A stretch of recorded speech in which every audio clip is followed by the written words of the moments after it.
Well, good morning, YouTube. This is Chuck, and we're on our way over to the park this morning, old Flapjack and I, and hear that clunking in the background? That's my clunk I've been chasing. There you go. You can hear it pretty good there. But anyway, say good morning to the folks, Flapjack. Anyway, we're over here on the way for our morning walk, and yesterday, this is Monday morning, by the way, November 27th. And anyway, yesterday I climbed underneath this thing and messed with it a little bit more, and I found what that clunk is. So I figured I'd let you listen to it, and then I'm going to come back with you here in a little bit after our walk, and I'll actually show you what it is. So we're just arriving at the park right now, and get her turned around the corner here, and then I'll be back with you shortly. Okay, we're back, and Flapjack says hi, and he did everything he was supposed to do over there, and he's staying there.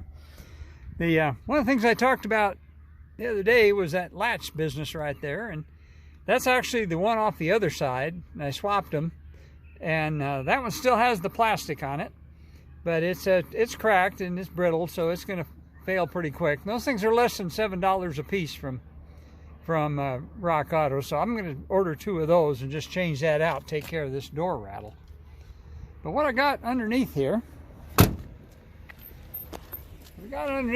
I don't know what the lighting's like this morning, but let me see if I can get back down here and show you, and I'll show you both what my suspension clunk was, and I'll also talk a little bit more about that brake component issue that I tried to show you at the last time.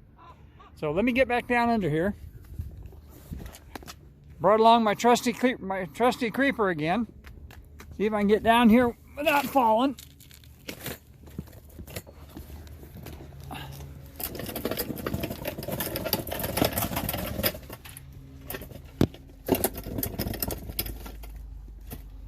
The other day when I was down here, you couldn't see this component up here very well, so I brought a light this time. If I can operate that one-handed. There we go. That little jewel right there is called the ABS hydraulic unit for ABS's analog braking system. And so as you can see, I cleaned it all up and checked it to see if it was something that maybe was loose or some reason why it was leaking. And if it was something I'd be able to fix. And where it's leaking from, it's right there. You can see the 2 components where that line goes in there. There's like a black plastic thing that's sandwiched in between there, and that's where it's leaking at.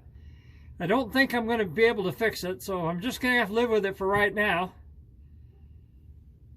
But my other problem, see if I can get around here to where I can show you. My other problem is actually right here. Let me see if I can get the light down here. Right there, that thing right there, that bushing, that's actually my, this got the twin traction beam front end under it. And so this is the pivot for that. Goes on over there to that wheel, the right side wheel. So my clunk, yeah, I guess you can see it pretty good there. You can see that bushing is just totally trashed. And you couldn't actually figure out a way to make any flexor. I couldn't get that thing to clunk when I had the weight on it. And so what I ended up doing is I ended up jacking it up and getting in there with a pry bar and messing with it. And I finally, once I unloaded the spring, I kind of got it to move and got it to clunk. But it sounded to me, when you hear it, it doesn't sound like it's over here. This is right underneath the motor. There's the oil pan right there. So it's right underneath the oil pan. And so I went on YouTube. Let me get back out from under here so I can talk to you a little better.